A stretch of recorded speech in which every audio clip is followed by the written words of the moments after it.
No, little dinner.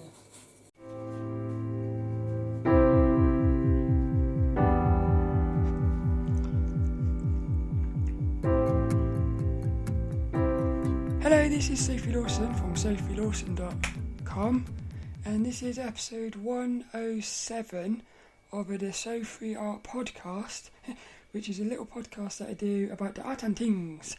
And this one, we're talking about video games again. And little Dennis, the co-host, is with us. And if you're watching on YouTube at youtube.com/Sophie Lawson, you can see that little Dennis is inside of a massive cardboard tube. Because at work, they were going to throw away this massive cardboard tube. But it's really cool. It's huge, it is. And it's really heavy and stuff. But I thought it might come in handy for like putting paper, like my drawings in. Because under my bed I got a load of big massive drawings, and I thought you could put that in there sort of protection. So it just shows you like you can find things all over the place, which is nice. But I'm going to start this one straight away, or rather little Dennis is the co-host, and we're going to talk today about video games. And it was going to be a different episode today, but right at the last minute I changed it. So this week's episode was going to be, I've got an idea for doing something, which is looking at my favourite characters. They can be from video games, anime, even like books and stories and stuff. Not books, it'd be like TV programmes and stuff, like Lost and stuff. And what I'll do is I'll go into the character and I'm going to look at their silhouettes, I'm going to look into the backstory and find out what the creators of the character were thinking when they designed the character and stuff. And I'm going to talk about my memories with the character. So I got loads of notes for little Dizzy, because this week I was going to look at Dizzy, which is a little character from the Commodore 64. One of my all-time favourite characters. And I was thinking he's actually my favourite, he was my first ever character that I fell in love with. So that was going to be this week's podcast. But then a couple of days ago I started having these strange feelings about video games. So if you haven't noticed by now, if you've been listening to the podcast for a while, you'll probably notice that I'm in some sort of I'm going through the process, I think, of overcoming an addiction to video games. And I thought I had gotten through it. I thought I'd gone through it a few years ago. But then it come back again. It's almost like a relapse, I suppose. I might have to actually look into addiction online and look into it, because there's something really deep going on here. And if anyone can help me, I can't believe that. If anyone can help me with this, really, because I must admit, this week I felt a little bit like I don't know what to do. Really don't know what to do. So on this podcast, I'm going to talk about my history with video games, talk about feelings of guilt. I'm also going to talk about characters and stories and my favourite systems and stuff. I've circled the word fun, which is nice. I'm going to talk about how racing games are like drawing, and I'm also going to talk about the flow state, because what's amazing is I've noticed, especially with racing games, you can get into that flow state, which is almost like a meditative state, which when you're drawing, if you're doing a realistic drawing, you can get into that flow state where you almost forget about everything. I've also had it when I was at uni. We used to go out clubbing, and if I was on the dance floor and they were playing trance music, I could shut my eyes on that dance floor and everyone disappeared, and I was so into the music that it was like I was the only one existing in the entire universe. I was completely in the moment. That was amazing, that was, because at university I suffered really badly with social anxiety. But like I said, if I got onto the dance floor, shut my eyes and let the music get into me, there was no social anxiety, because the people disappeared, and then you would open your eyes and all the people would be there. It was quite a weird feeling, that.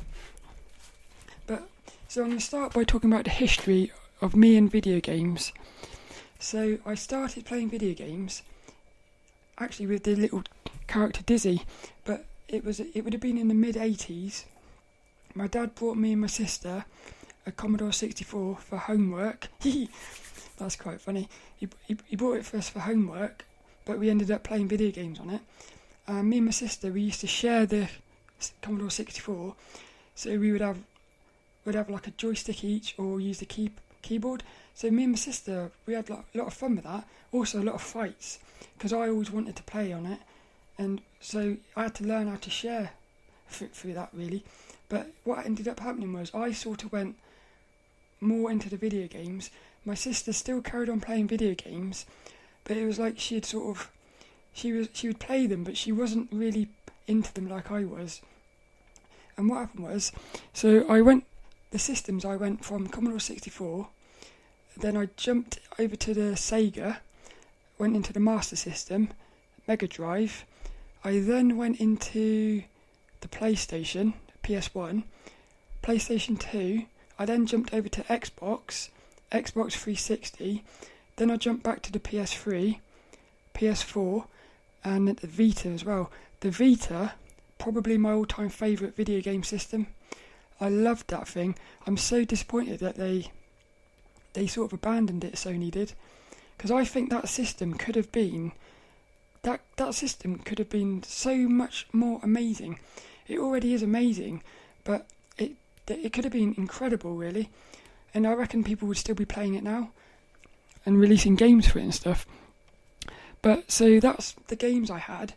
In terms of characters, the characters that stand in my head from the Commodore was Dizzy, CJ from CJ's Elephant Antics, a little Monty the Mole, he was cool, Blinky from Blinky's Scary School, and then from the Sega it was like Sonic. I loved Sonic.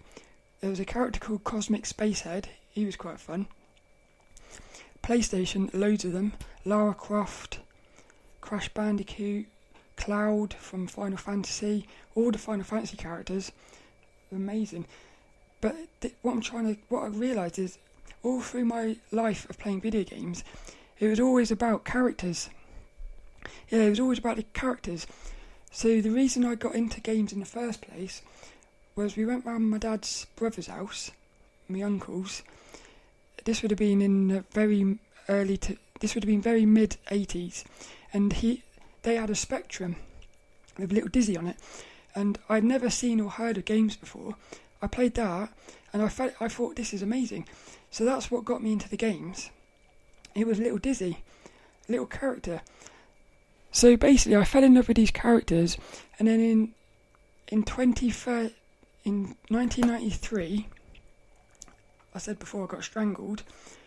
After that, I ended up getting panic attacks and anxiety, and what I did was I went into video games were my way of escaping, really. Yeah, it was my way of escaping from the real world, which seemed really scary at that point. It was Formula 1 and video games were the two things that I used that helped me. Because I think if I hadn't have had those, I don't know what would have happened, really. But video games, really, I would say they probably... Yeah, I was going to say they saved my life. It feels like it. But so I did get some friends at like college and stuff because of the video games. Because I remember me and Carl at college, we were playing Final Fantasy, and it was blowing our minds at the time. So it brought us together because we would go to college and talk about it and stuff. So that was really cool. And then at uni, again, it brought us together because at uni, I had an N64, because those systems I said about were my main systems, but I also had a GameCube, a SNES, an N64, a Wii U. Yeah, I've had pretty much all the systems really, Dreamcast, Saturn. I've had all the systems, but some of them I bought them years after they come out, and I sort of only played around with them. So we had this N64, and I had 4 controllers, and there were these games you got, which had 4, you could have a screen each on the main TV. Oh, it's funny. We used to sit there at uni, all 4 of us, on this tiny little screen. Yeah, that was amazing. The memories of that, So you look at it, and these video games, they do bring us together. They do bring people together. So you can see that they're not necessarily a bad thing. It's like anything. If you become addicted to something, it's going to become bad. But if you can, like my sister, I suppose, she found a way to have video games, but not become addicted to them. So maybe it's just a character trait that some people become addicted to things or something. I don't know. It's quite weird. I really do need to look into addiction to see what's behind addiction. So, but yeah, we used to play like GoldenEye, James Bond game, and we would have a little screen each. So loads of fun memories from that. And then when we went into the Xbox, I just left uni at the time, and Xbox Live came out, and I was one of the first people to have the beta, and I actually started with a bunch of other people. We started a clan. So again, it brought us together. We made that quite successful because we got our clan into the official Xbox magazine, and we had videos on the demo disc and everything. But the reason I actually quit that clan, because I quit that clan, and then everyone just slowly, the clan just fell apart really. And what happened was, I quit because of my being transgender. What happened was, this is weird, there's feelings I'm going through with these video games where it's like I'm stuck in a cycle of getting rid of them, and then needing them, and then feeling guilty for having them, so getting rid of them, and then needing them again. It's this constant cycle. And my transgender journey has been exactly the same. So what happened was, in 2004, this Xbox clan was getting really quite successful, and then all of a sudden this urge, because there were some times where I would suppress being transgender, and I'd pretend that I wasn't transgender. But it's like, if you bottle something up, if you're bottling something up, in the end it's going to explode. And that energy is quite powerful. And it is like, when that thing explodes, I almost want to say there's nothing you can do about it. Because the energy of that explosion, which is the urge to go back into the video games, or for me it was to dress as Sophie, that urge is so strong, it almost possesses you. That's what I've noticed. And then you'll start doing things without even thinking about it, and then a week or so later you'll feel guilty for doing it, and it's this horrible cycle of feeling guilty really. It's all linked about guilt. So what happened was, I got this urge to start dressing, and the anxiety got really bad, and I actually had 6 months off work with like this anxiety and panic attacks. And what happened was, I almost was able to transition and become Sophie, but when I went back to work, I couldn't handle being around people, and I ended up cutting all my nails, throwing all my clothes away, and again trying to pretend I wasn't Sophie, and like suppressing it again. But then again, in 2007, it just come back again, and then it went away, it come back, it went away, until, 2014, I accepted it, and then 2016 I finally transitioned and become Sophie. So that transgender journey has been 36 years. So the video games is exactly the same. It's when you're addicted to something, or when there's some sort of psychological thing going on, it can't happen overnight, and it's a bit frustrating, because sometimes you can see what's going on, you can see what's going on, but you almost can't do anything. Again, it's like the energy of that whole thing is so strong that you're like a passenger being ping-ponged back and forth. It's really annoying. Really annoying. So, yeah, there's something in the fact that the being transgender and video game addiction, it's very similar. So the fact that I got over my being transgender and all the guilt and stuff with that, I've fully accepted myself. I've got to do the same with video games. And I thought I had done it. I really thought I had done it. But again, this week, the cycle is still there, so that there's something unresolved. So, what was it, 2 weeks ago, I think 2 weeks ago, because what I did was, in November, I did an experiment, and I said, I let the video games back in, because what happened was, in 2014, when I started taking drawing seriously, I just naturally drifted away from video games. And it got to a point where I thought I don't need them anymore, so I got rid of them. It must have been about 6 months I didn't think about them at all. And then one of my favourite games, which is Gran Turismo, the new one came out, and it went into my mind, and I thought, and I started thinking about it, and that little thought, it turned into needing it again. So then I got them, and then I felt guilty.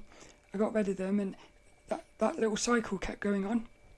So last year in November, I said, right, I'm going to let these games back in, because I could tell that I could tell there was still an unresolved issue. So I let them back in, and I said, this is an experiment. I'm going to see what happens, and then I said, if I get rid of them, I'm getting rid of them for good. It's either get rid of them for good or keep them in like a balanced place where I can have them without them impacting on other things in my life, like my drawing and stuff like that. So I had a really nice balance. It was perfect. I had discipline. I was only playing them on Saturday, and it was perfect. It really was, for probably about 4 months, maybe 3 months. It was perfect. And then what happened was, slowly, I started letting myself play them a little bit longer on Saturday, until what happened was the whole Saturday became about video games.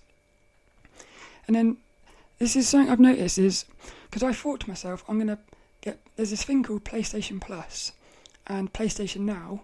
So what you do is, it's like a subscription thing. So you pay a fee for a year, and then every month you're getting new games. So I thought, I'll do that. I won't have to spend any money.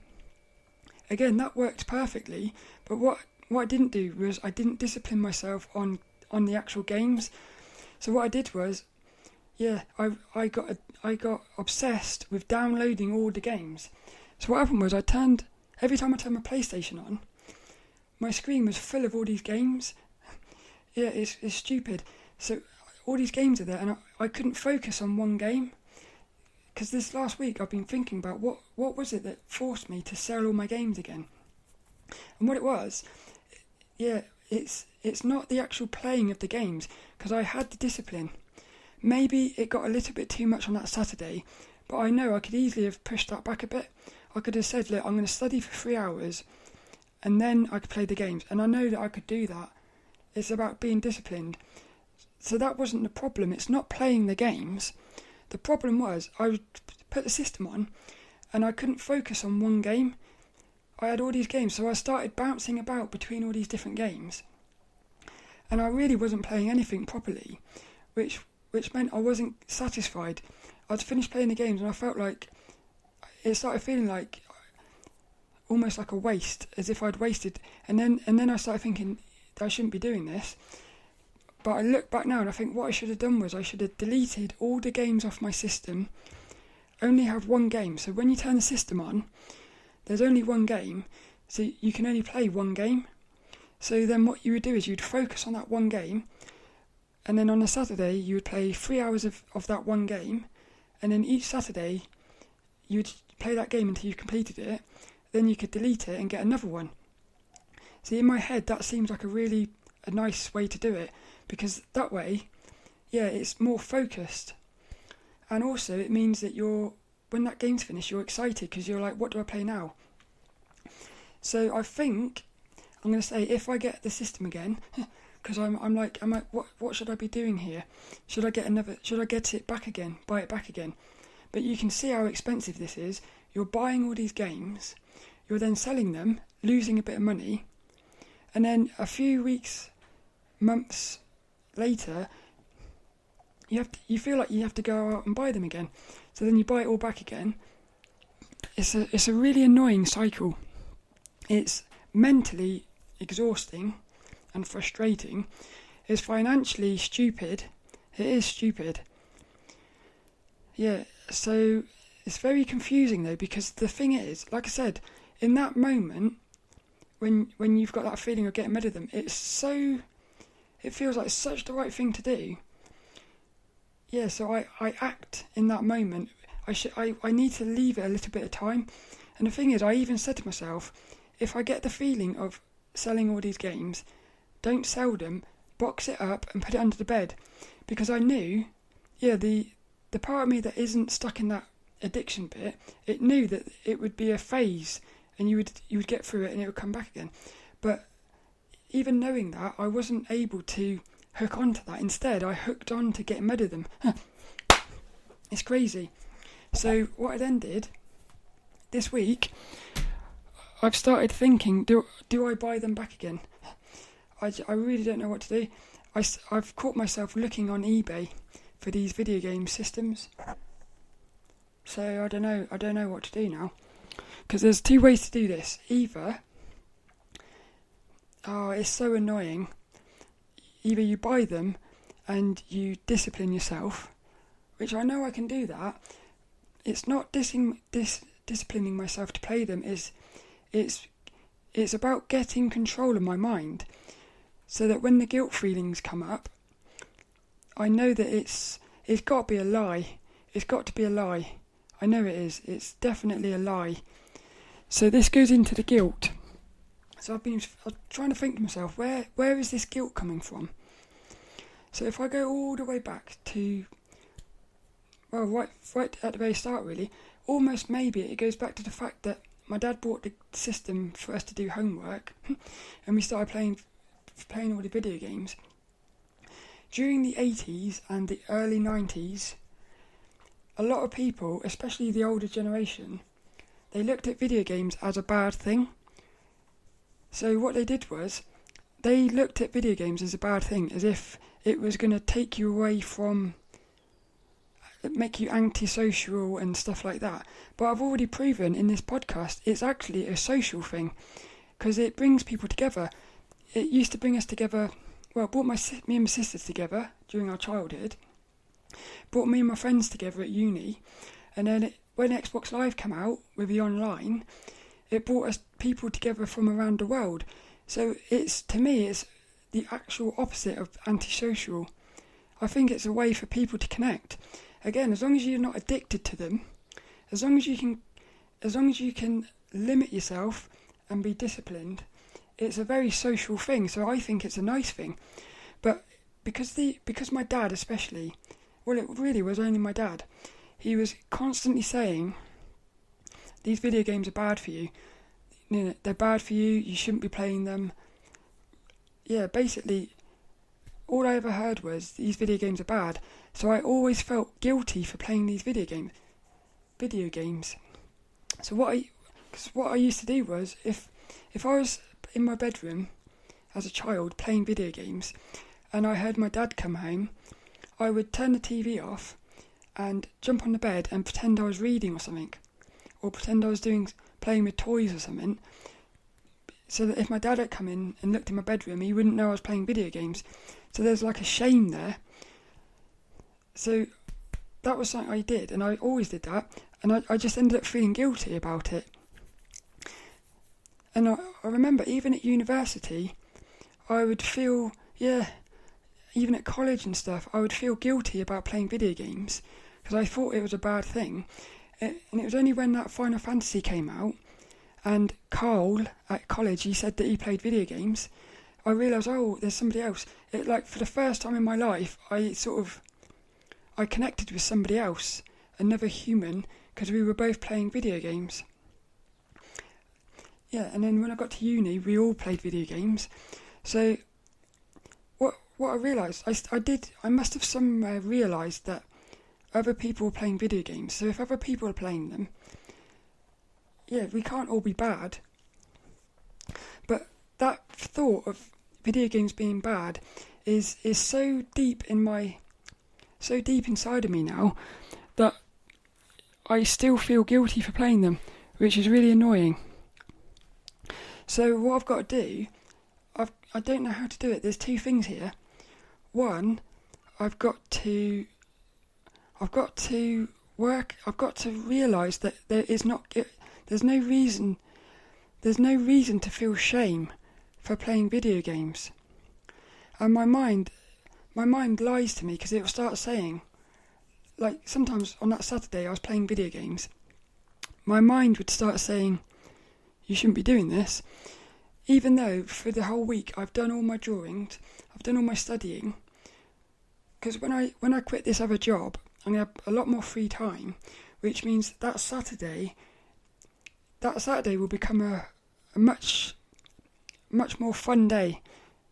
I think hopefully my mind would be a bit more at peace with playing video games on a Saturday, because there'd be even more drawing and stuff being done during the week.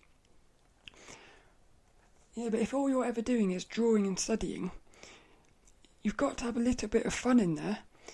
Because what I did was, when I got that PlayStation 4, my sister was talking about this show on Netflix called Stranger Things,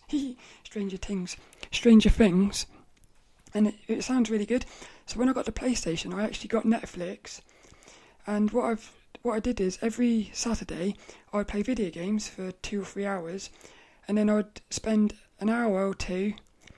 The maximum was 3 episodes, so it's about 2 hours 20 minutes of watching Netflix, and I'd watch this Stranger Things. So since I got rid of the PlayStation, I've been still watching the little Netflix on a Saturday night before bed, and again I've only been doing 2 to 3 episodes. So again, there's still discipline there, and it's a nice thing because I'm enjoying the characters and the story. Again, characters and story. I love characters and story, so if I'm not having new experiences of characters and story, I feel like that's going to be actually more negative than suppressing all these things. Again, I'm suppressing my love of video games and a need to play them. So it's all about balance, this. And again, so what I did was, a couple of weeks ago, 2 or 3 weeks ago, I sold everything.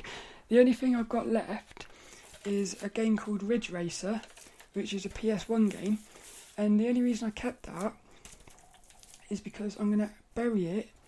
I was going to go to my tree friend and bury it, and I was going to say, like, thank you for the video games, but it's time to move on. But I feel like maybe I've got it wrong. I don't know what's going on in my mind. There's something going on. It goes to something my Reiki healer said. So what happened was a few months ago, my sister asked if I could do something, and I had planned to have a weekend. It was Christmas. It was around Christmas time.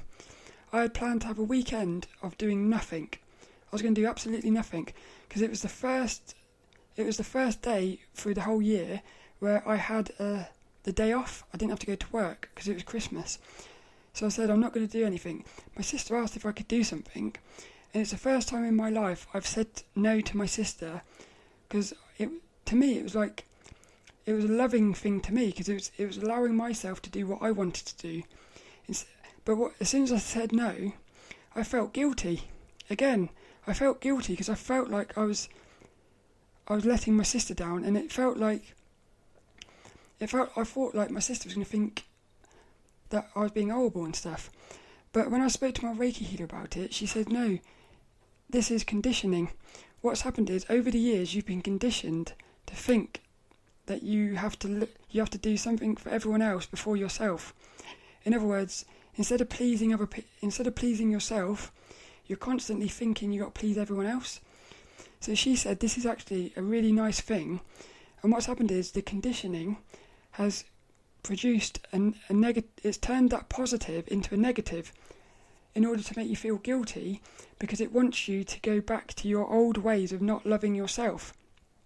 When she said that, it was beautiful, and it made me realise that the mind is so sneaky. It can twist a positive thing into a negative. Really subtle. It's very subtle. But when she said that, it made sense, and I thought, this is amazing. And my sister even said, when I said no, she said, oh, thanks for being honest. And my sister wasn't bothered, but my mind, it was creating this story of, yes, she's feeling, basically it was just creating a really negative story so that I would feel bad. So that next time, because if I hadn't said nothing to my Reiki healer, next time I would have said yes to somebody else when really I wanted to say no for myself. It doesn't mean you always say no to everyone. It's just if you've got a balance between doing what you want to do, like loving yourself, yeah, but loving other people as well. It's about everything. Yeah, because my Reiki healer said if you had said yes, you would have had resentment and negative feelings because you would have felt like your sisters stopped you from having this nice weekend of doing nothing, which I've been looking forward to for ages because it was the first time in ages I wasn't going to do anything all day. So she was right with that, and it would have created much more negative things later on if I had tried to please my sister. I would have ended up not pleasing myself. So yeah, it's quite a complicated thing, that, but it's really cool. But so the same thing's going on here. I think, like, I got rid of those video games. I think what's happened is my mind, it's trying to, something's going on. It's trying to keep me in this state of like, yeah, not being at peace with video games. Really weird. There's something I want to talk about which is completely unrelated, but it's just something I noticed which I thought was really cool. So racing games is one of my favourites, and there's one called Gran Turismo, which is like, it's amazing. It's first come out on the PS1, and I've had every single one of them, and I love that series. So I was playing Gran Turismo 3, I think, on the PS3. And what I used to do was I would just do hundreds of laps around the circuit. It was just me in the circuit, racing, lap after lap. And it, like maybe about a year ago, I was thinking to myself, because I was going to do a podcast about how video games are like drawing. And I noticed that racing games is just like drawing. So with drawing practice, like there's exercises where all you do is, you'll get a piece of paper and you'll just draw a line, the same line, trying to get like a straight line, and you'll just do it over and over and over again, like muscle memory. But what happens is, if you keep doing it, if you do that for quite a long time, you almost zone out and like go into like some sort of like meditative state where your hand is literally drawing on its own. Yeah, it's quite amazing. And the thing is, when that happens, you will create the straightest lines imaginable, as if you got a ruler out and like drew it with a ruler. So what it is it's when you're not thinking about it, you'll create the best things. And the same thing happens with drawings. You might be doing a little sketch. The more you try to create, let's say you're creating a character, the more you try to create that character, the more you're going to make mistakes and find yourself erasing. But if you forget about it and just let yourself draw the character, you'll create the best shapes and everything. It's just like racing games. So on these racing games, I'd say I've been sat there doing 20 laps, and my lap time was, say, 1 minute 24. And the thing is, when you're doing a lap, you'll somehow know what your best lap time is possible. So let's say on one corner you slightly ran wide, and you think, I've lost about 2 temps there. The next corner, you've lost a couple temps, and you think to yourself, if I hook all these corners up, if I hook this lap up, I reckon I can shave about a second off my lap time. So you'll sit there and you'll be trying to do it. The more you try to do the perfect lap, the more you'll start running wide, going off the track and stuff. But what happened is, this only happened a few times that I was aware of it, but it must have happened many times. But I would get to this state, I'd be racing, sitting there racing, going around lap after lap. What would happen is, one time I would come out the final corner, I'd be going down the straight towards the finish, I'd suddenly pop back, and I'd be like, hang on a minute, it was almost like I was daydreaming the entire lap. So I wasn't doing anything. It's my fingers were doing it on their own. And what would happen is, I would cross the finish line, and my lap time would be like 2 seconds quicker than I've ever done. And I was thinking to myself, how did that happen? It's like when I was daydreaming and I wasn't even doing anything. I was daydreaming. My hands, I almost could have shut my eyes, and my hands were moving the joystick, the controller, the joysticks, it was moving it and pushing the buttons and stuff without me doing it, and it was creating a perfect lap. And it happened a few times. It happened on MotoGP, which is a racing game on the Xbox. It happened on that a few times, but it was always really Gran Turismo. And it would always happen out of the last corner. I'd pop back out of the last corner, and I would always know at that moment that I was going to get amazing lap time. But sometimes you would pop during the lap, so you would have zoned out, gone into that like flow state, and you'll pop back with about 5 corners to go, and all of a sudden your hands would get really sweaty because you would look up at the lap time, because as you're going around the track, there was like a little lap time, and you'd know how quick you were going, and you would see that you were like half a second up, and then all of a sudden your hands would get sticky, and then that's when you would always run wide on the last corner or something. It's amazing that. So I just thought that was quite fascinating. It's how video games, they can get you into that really nice flow state. And I got into that with realistic drawings. A lot of times I would find myself, I would pop back and I'd realise that I'd been drawing without really realising that I was drawing, or not even knowing what I was doing.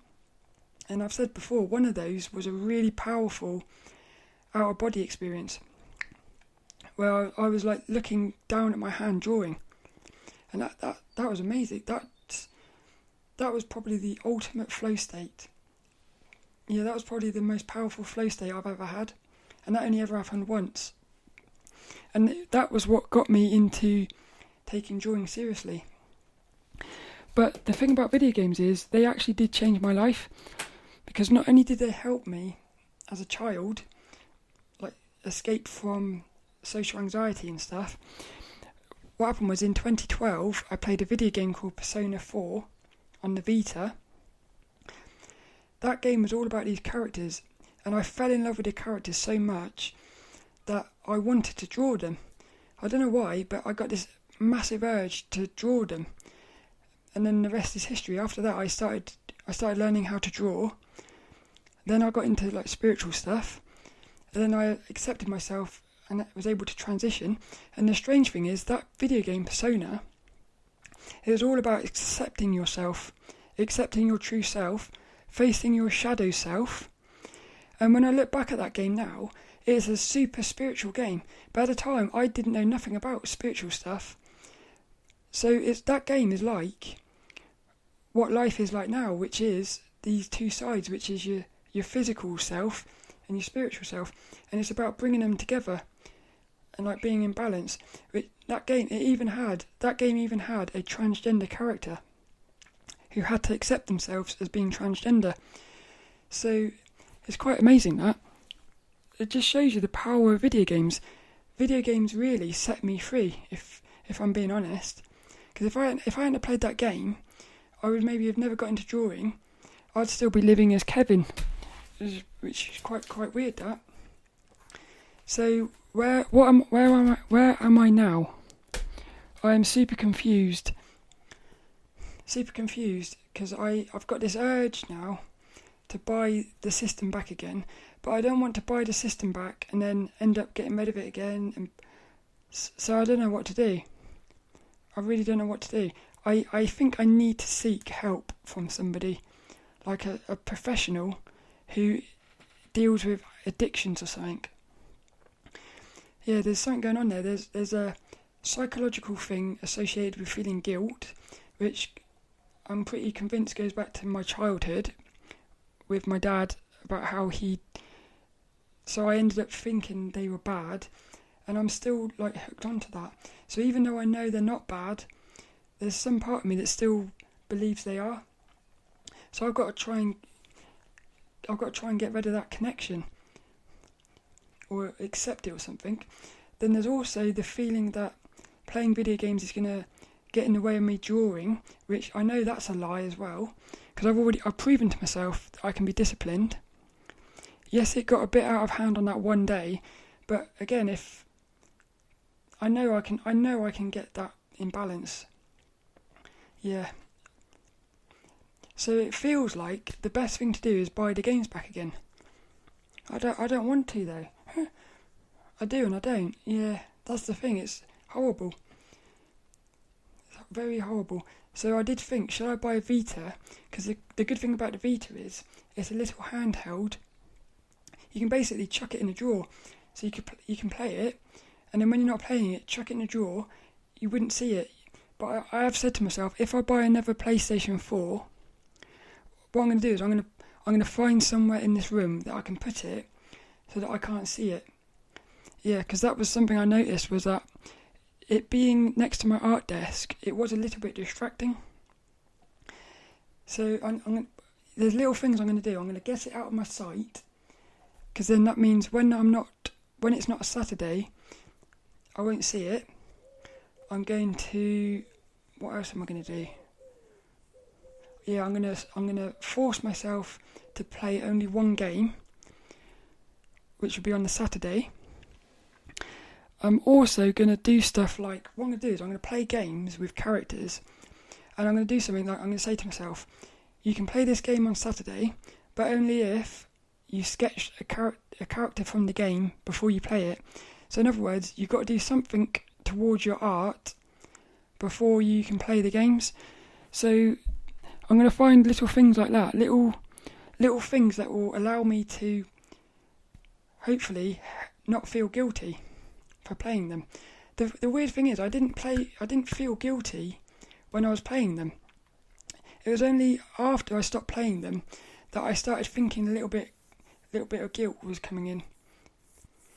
So I don't know, it's very, very confusing. I don't know what to do, because I don't want to buy them and then think, oh, what have I done? Has my mind tricked me into being stuck in the cycle again? I don't know if there is a way to not have them in my life. It's weird. I'm trying to imagine the future and think, if they're not in my life, would that be alright? Yeah, I think it would. I'm not sure. Yeah, because the other thing is, I don't even think I do need them. But I do need them, because there's part of me that thinks it needs them. There's part of me that knows that I don't need them. There's definitely, it's a bit weird. It does feel like there's two energies going on here. There's one that is making me feel like I need them, which is like a desire. Yeah, it feels like you need them. There's the other side that I can see it doesn't need them, because I got so much stuff to be doing that I don't need them. And also, like Netflix, watching these little Stranger Things and stuff, that's a way that I can get characters in. Also, Netflix has got anime on it. It's also got animes about video games, and I've got all these art books about video games, so there is ways I can have it without having it. So what I need to do is I need to talk to somebody and see what they say. So if you can help me, please help me, because yeah, this week when it started up again, I almost felt like I can't handle this anymore. Yeah, something's got to change here. So with my transition, I accepted it. But I don't know what I'm supposed to accept. I don't know whether I'm supposed to accept not having them or having them. Yeah, so at the minute I'm not going to do anything. But what I've noticed, the problem I've got at the minute is I'm still sitting and doing my studying and recording videos and doing my drawings. I'm still doing everything, but there's little bits of time where you, like the odd hour during the day where you've got nothing to do. My mind is starting to think about these video games again, and I can't seem to get rid of it. And I don't even know if I should be getting rid of it. I don't know what to do. But I do know that video games aren't bad, so I guess that's my takeaway. Is video games are not bad, but if you've got an addiction to something, I don't know. Because I'm not addicted to them anymore. Yeah, it's conditioning. I think what's happened is,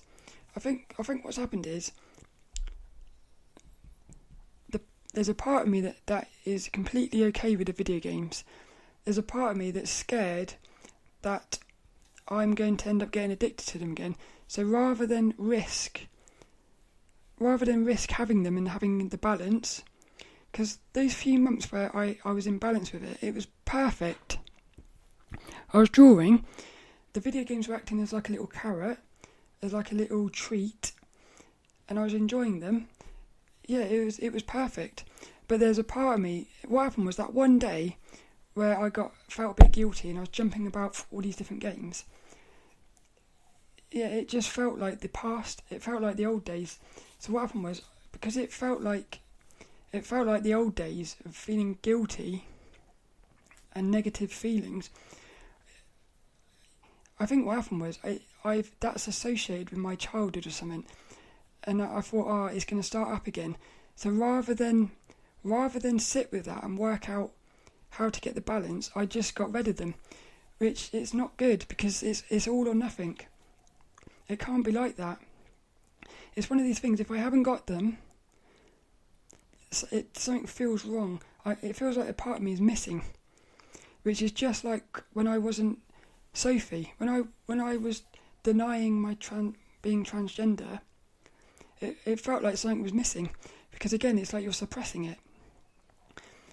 Yes, you can live with it, but you're never really fully accepting yourself. But then the problem is, until I had accepted it, when I was transitioned, when I would accept being transgender, what would happen was I would go all in on it, and then I would feel like I was out of balance. Yeah, I had to find balance. So I'm in the process, I think, of finding balance between video games. And what's happened is, if it goes too far one way, I get a bit scared.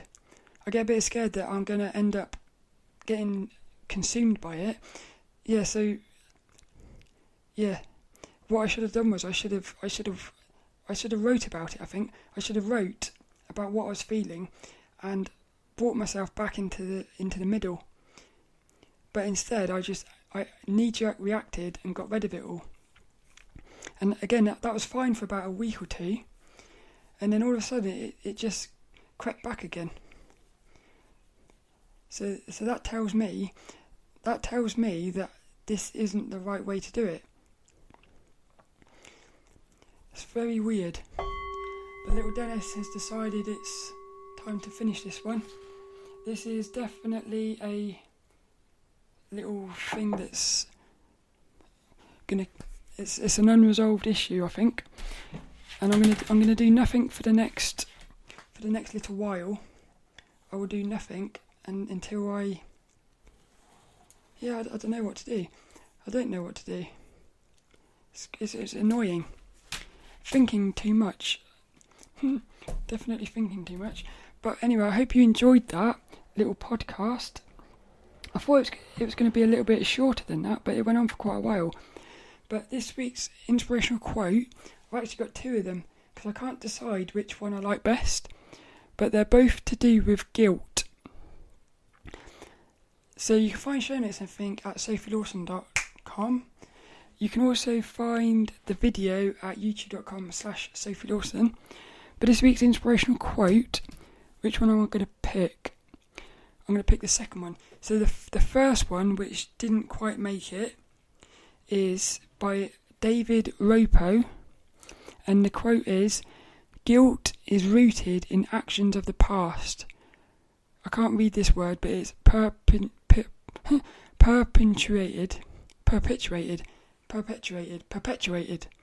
Guilt is rooted in actions of the past, perpetuated in the lack of action in the present, and delivered in the future as pain and suffering.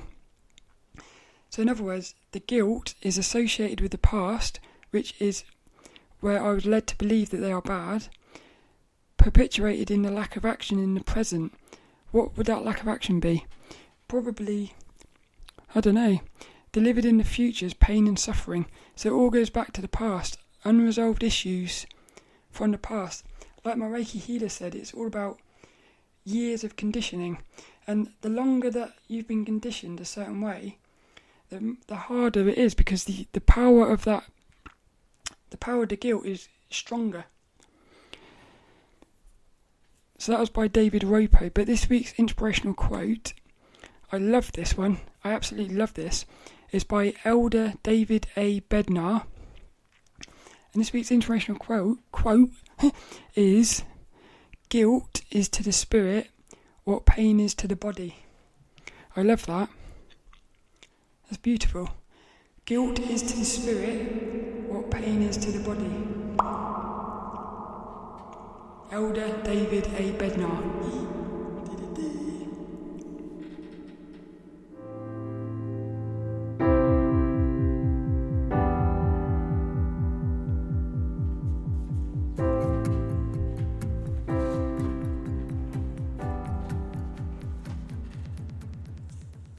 And that's the end of that.